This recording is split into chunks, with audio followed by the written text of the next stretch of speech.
In this video, I want to compare and contrast the Wusthof Classic to the Miyabi Kaizen.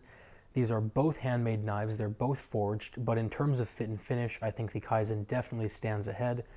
Every single corner has been rounded out, there are no sharp edges.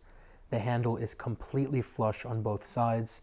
They've carved the logo into the back, and they even have this beautiful mosaic pin, which is about 15 to 20 little tiny pieces of stainless steel, copper, and brass that are pressed in, and it really shows you exactly how much heart and soul goes into making this knife. The edges are very different.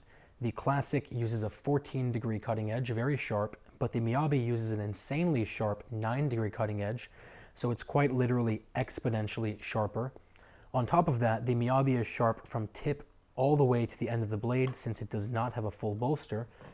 But the Classic, being a traditional German knife, has a full bolster, which means this sort of 3/4 of an inch right here is dull, and it does have a tendency to get in the way as you are cutting.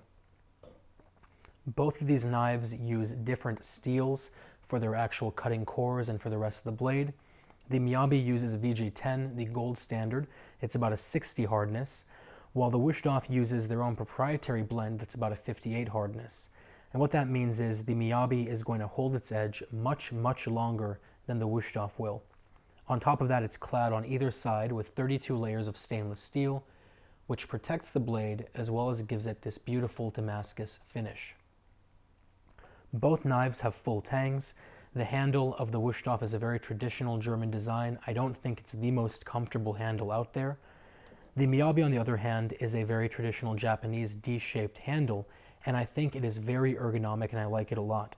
Of course, the Wusthof is a plastic set of scales on either side of the tang, while the Miyabi is micarta, which I think is a beautiful material with a gorgeous grain structure. At the end of the day, it really comes down to personal preference. I'll put a link down to both these below. If you have any questions, any comments, or any concerns, as always, let me know. Otherwise, I will talk to you very, very soon.